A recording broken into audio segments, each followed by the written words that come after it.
right? So this is called Mind You, okay? Mind You with Jordan Kalé. Wait, It's not Kel. it's not Kalé. It's Kalé. Kalé. Mind you, I recorded the song. Mind you, I got the beat from. Mind you, I was thinking about the topic all day long that day. Mind you, this is not my favorite song. Genius. What's up, y'all? It's your boy Mike Genius. So, I always talk about how I have a bunch of friends, family who does music. I'm listening to 95% of the time. Okay, yeah, 95% of the time, I'm listening to my friends and family or independent artists or people who are not mainstream. You know what I'm saying? And I be wanting to know for real. Like, you can ask any of my friends, I call and be like, this lyric or this song, what was going on in your mind when you was making this song? So I decided to start a new series. Why not? Why not? Right? So this is called Mind You. Okay. Mind You. So look, for y'all who get it wrong, please get it right. It's Jordan Kalé. That's why the accent is over the E, correct? Like Beyonce, Wale. Come on, Kalé. Let's get into it. Listen, Jordan, first of all, it's good speaking with you. We have to get into this because you are dropping, or by the time this is online, have dropped Time. Yeah. And I want to get to know your mind behind that song and why you wrote it, where it came from, your mind when you were recording it. I call myself Mike Genius, and I think we are all geniuses in our own right.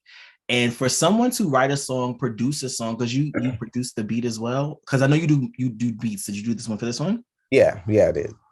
Yeah. For someone to do all of that, it's like a scientist putting together some shit in the lab. You understand what I'm saying? Like, people don't even understand how much money, how much time, no pun intended, yes, it takes to create a record. And all we ask y'all is for $1.99 or 99 cents. That's all we asking for. Yeah, just a penny. You know what I'm saying? It takes thousands of dollars to make a song sometimes. Yeah. And all we asking you to do is stream it and buy it. That's all. But we'll get into that. I want to start from the beginning real quick. Real quick behind the artist. You know what I'm saying? You're from California. What part of California are you from? The capital is Sacramento. Most people think that LA or San Francisco is the capital, but for the record, everybody listening and tuning in, it is not. Okay. For Sacramento, the record, it is not. Yes. So yeah, that's my hometown, Sacramento. And how did Sacramento, influence the brain, the genius of Jordan Kalé? It influenced me in a lot of ways. It's very culturally diverse there. So like I got to hear a lot of different sounds, be around a lot of different people. You know what I'm saying? Growing up, my mother was heavily in the church. And so like in my earlier years, she was very, like she sang in the choir. I was the baby that was passed around in choir rehearsal. I was everybody's favorite baby. Everybody wanted to hold me while they was practicing, or everybody wanted to hold me while they was singing. Like even the pastor would let me come on stage and just crawl up there and hang onto his ankle while he was preaching. Like, so that's a little bit of my upbringing. But my mom, she was not playing about anything that was not gospel and anything that was not like inspirational, Luther Vandross or Anita Baker, like legends. I could listen to the legends, but I could not listen to anything current until I was maybe like 3rd or 4th grade. So when did Jordan decide, I'm an artist? I'm not just going to sing in the church. I'm not going to sing for family. I'm not going to sing at the family barbecues. I'm actually going to go out here and really make a name for myself. Well, I felt in my soul that I was an artist the first time I ever like sang in front of people, which was I I sang Nobody's Supposed to Be Here by Deborah Cox in front of Ooh. like my whole entire family. Like when I saw everybody's reactions and just how I just allowed myself to let go and be free and just sing. And mind you, my whole family sings. Like my grandma and her sisters, they had their own ensemble. They had a choir, which I later became a part of and stuff like that. So like it was kind of nothing for like people to come out of the closet and sing like in our family, you know what I mean? And so when I did and I felt that and I was just like, okay, damn, I really want to do this for real. So my mom put me in vocal lessons with my vocal teacher who I still talk to this day, Jasmine Hudson. She's like, she artist developed me like from 9 years old all the way to 18 years old. She worked one-on-one with me, maybe 19 or 20. People need to mention those music teachers, those instructors, yes, coaches that really, helped you find your voice and find who you are. Because it takes a village. We do not wake up ourselves and be like, oh, we could just do it. Some people do maybe, but and especially in that era. What artist was influencing and preparing the brain of Jordan Kalé? At that time, when I would go to my uncle Antoine's house and his son Deontay, who's one of my closest cousins, they put me on to the secular shit. Like, okay. They put me on to the Aaliyah, and that was when I fell in love with Aaliyah at their house. I fell in love with Timbaland and Missy at their house, and I knew who they were before the world did. Like looking back, like thinking on it now, and thinking about certain songs that I first heard, like stuff from Tim's bio. And I'm just thinking a kid, like I'm just thinking this stuff has been out. But like as I got older and started to educate myself in music, I'm like, damn, I was really listening to some shit that people don't know about. Like, basically demos from them, I would say I listened to a lot of Luther Vandross. I listened to a lot of Anita Baker and Natalie Cole, because my mom's favorite song is This Will Be an Everlasting Love. I was heavy on the Omarion, heavy on the Marcus Houston, heavy on the Ryan. Oh, you was TUG. You was TUG heavy. I wanted to be signed to them. Yes. At that time. Yes. I was like, yes, I'm here for it. And but those were like the voices, and Music Soul Child. Those are the voices I was really, really studying during that time. And of course, Brandy, you know what I'm saying? I can't. Yes, of course. I cannot even begin to talk about who I am in R&B without speaking on Brandy. What was the brain and the genius behind Ode to Saturday? I love the name of that. Who came up with that, and what does that represent? We both came up with the name. We were actually in a artist collective prior to that I started with an artist named Zaya Bell, who just dropped an album, by the way, Yam Greer, go pick that up. And so that was how I met Day, through her, because they went to high school together, and me and Deja still wanted to keep the group thing going. So we had to come up with a new name, and we were jotting down different names and stuff. And we both had, like, it was one of those things where I wrote something on a paper and she wrote something on a paper with our backs turned, and then we were going to bring it to each other. So we brought it, and then she had Saturday. Well, we both had Saturday, and we wanted to keep that. We were like, okay, we love Saturday. We're like, Saturday's like the Sabbath day. We love Saturday morning cartoons. Yes. I love that. I love that. Like, okay, so let's just pay homage to Saturday and everything that we do.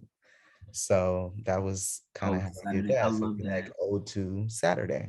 So we got to while we're here. We're here for Time, your new single. So for those who have who need to know what it's about, what is Time about? What's the brain behind Time? Where'd that come from? It's about being in love with somebody who has hurt you, and you've hurt them as well. Like, it's just been a whole battle zone of trying to get it right. And you're basically surrendering to whatever that person is supposed to be in your life. Like, I say in the song, like, I'm giving you my clock every time, because like my clock is my time, me. Like, I'm giving you everything, because it's just like, I just can't seem to get away from you.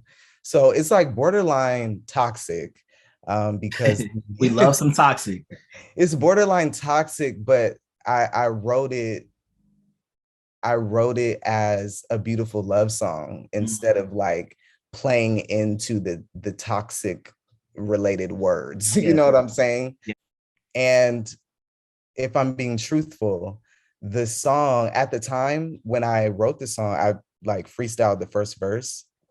And it was when I was in a situation and I was in love with two people. And the first verse is about the first verse is about one person and the second verse is about another person. And it's just like, okay, well, I can't stop loving either one of you guys. So I'ma just both y'all can get the clock. That was originally what the song was about. But over time, it's taken on so many different meanings because of the way I wrote it. You Yeah. know, it wasn't very specific to any person. It wasn't like, oh, I got this over here and that over there. Like it was just love. Like at that time, they were both giving me something that I needed, but they were both unhealthy situations. So what are we walking away now after listening to it? I guess it's up to our own interpretation. That's what art is, right? Yeah. So what do you want the people to walk away with after they listen to it, as far as what the message is about and things of that nature? So you said it took a different turn. What is it now? For me, it's about just choosing your person no matter what. Like if you know and feel that that's the person for you, choose that person. Like like in a relationship, it's not perfect. You're gonna hurt someone, I'm gonna hurt you. Like, and it may be intentionally, unintentionally, but if you really love that person, it's the name of the game. So it's like if you're deciding to choose this person, then give that person your clock every time. Mm. And every time try your best to get it right. I'm giving you your flowers because I love you. You know what I mean? It's that. It's that. Like, so now I hear it as like true love. Mm. You know what I'm saying? Who produced it? Earlier, you said you produced music. Believe you said you produced it. Did you produce it by yourself? Was it a co-production situation? I produced it myself. The guitar situation was a loop that I heard, and that's what like I heard the guitar first, and I was just going through like beat packs and sounds and stuff, and I was like, oh shit, like I felt that. And the first thing that came to me was, I can't write you out of my story. I was like, and then the rest just started flowing. And then from there, well, once I got that verse together, I was like, okay, I need to add some drums because I had wrote it with no drums at all. And I was like, I want to take it back to the doo-wop with the snaps and the bounce, Yeah, the head nod, fill, the fill. yeah, real street corner vibes, Yes, yes. you know? And then I was like, I've always loved ballads that like start bare and then they build up to something. So that was why I added those drums in. And it's kind of like the drums reminded me of like Kanye West. Like it gave me like a Kanye West vibe because he likes to do those, you know, kind of slow drag, but it's like vibe. It's like real vibey, you know what I'm saying? It And then is. when I put that underneath the guitar, I was like, oh shit. I'm like, all right, this is it. Because every ballad that I do is it's gonna knock, period. I'm not ever It doing gotta have a knock. I always say, if I can't do this, I just yes, need a little bit of that. You know what I mean? yes. I got to. I can't, yeah, I can't be without it. That's just who I am. That's just the Timberland in me. Yes, Timberland was making ballads for Aaliyah. yes. Like But it One in was, a Million is a mid-tempo ballad. but it knocked. You know what I'm saying? You know who else So, does that? who? Jermaine Dupri and Mariah Carey. Yes, They make a yes. They go ballad that knocks. together. Yes, come Brian on. Michael Cox and Monica, and whenever he put his name, you know what I mean? Yeah. It has to still be a knock there. Yes, it Yeah, has to. And I think that's just our generation. yeah. The generation above us, it's a bit too much for them, but that's okay. You know? But yeah, so I hope I answered your question. You answered the question very well. So listen, I want to play off time real quick. So how long did it take you to complete time?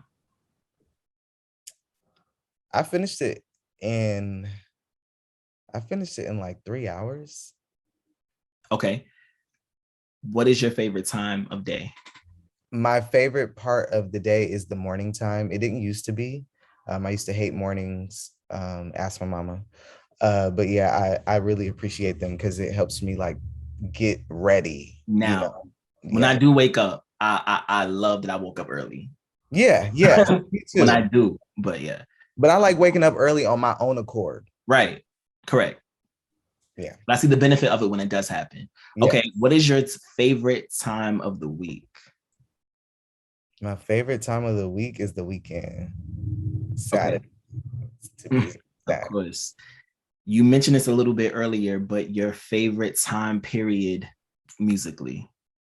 My favorite time period musically would have to be 1996 to 2006. Yeah. Yeah. Yeah. What a time. What a time. Things changed after 2008, 2007. Things just got Yes, definitely. like And that. I would say Everybody was a little bit of experimenting. 2007 was lit too musically, you know, but it was like remnants of 2006. Mhm. That's why I stopped there. Yeah, yeah. All right. Your favorite pastime? My favorite pastime, I love hiking. Mm, I really love hiking and being in nature. And if I'm not hiking, I love going on walks. okay. For clarity, it clears your mind, or just what does it do? Yeah, it clears my mind and I just like sightseeing. I like sightseeing, people watching. I like, you know, just seeing what's around me and admiring nature. It does something for my energy. Sometimes if I don't do that enough, my energy is like messed up. So it's needed. So before we go on my show, Conversations with the Genius, or if I'm doing the Mike Genius Show podcast and I have a guest, I always ask them what's their genius. But because this is a different type of situation, how can you explain to someone what goes on in your mind? How can you explain your genius or your brain to someone? What would you say? Like musically or just Musically, we're, music? we're sticking with the music. Yeah. How you create creatively, all of that. If I could explain my mind, I just I just roll with intuition when Mm, I'm creating. mm. I like to follow what I'm feeling. I don't really like working under pressure. I can do it, but I don't sometimes I feel like, especially with producing a record, I feel like once the time pressure is on, like it Mm. adds another type of thing that brings the Capricornism out of me that I don't really care for. So I'd rather not be pressured. I understand that's the industry that we're in, but I would like to create my career to where I'm not like, I don't have too much pressure to create. Like I would rather just create and then the pressure come in promotion. That's different for me, you know? But I really create off of just feeling like, you know how some people be like, oh, I want to make this type of beat. Okay, let me pull it up and make this type of beat. I don't really work like that a lot. I usually just open up my session and just start going through sounds and be like, okay. Mm. And just like put stuff together like that, you know, that's when I create my best work. I'm here for that. I love knowing what's going on in somebody else's mind, especially when it comes to songs. So we have time, and where can they get it? And you know, all everything is social, everything. Just go crazy. Like let us know how to just be a part of, be on Jordan Kalé's time. So my new single Time drops October 19th, today, whenever y'all see this. Whenever y'all see this, right? Yes. So my single drops. This is my first official solo single ever. Ooh. So I'm really, really excited about that. So yeah, y'all go pick that up. It'll be on all streaming platforms. Whatever is your pleasure, title, whatever, you can find it there. And Jordan Kalé with the accent over the E, and you will find me. Please contact them. Dope, dope. We cool, but I'm a fan for real. You know what I'm saying? You know how I give it up. So I definitely appreciate you talking to me and giving me, insight on just behind the song. That way now we can listen to it and be like, oh, I see what he was saying, or you know what I mean? Yeah. That's how I listen to music. You know what I mean? And Same. I really appreciate this talk. speaking of time, we're running out of time. So I'm gonna go and let you do your thing. I'm Mike Genius, and this is Jordan Kalé. And Yes. And props to you. Big ups to you for doing your thing in the podcast space and just like nurturing artists and just caring about the music. Like that's really needed. That's really, really needed. So I'm giving you your flowers because you've been doing your thing. Okay. I got him. I appreciate it. Listen, Jordan, you already know the vibes. Mind you, with Mike Genius and Jordan Kalé, we are out. Mind you, this is not my favorite song. Mike, Genius.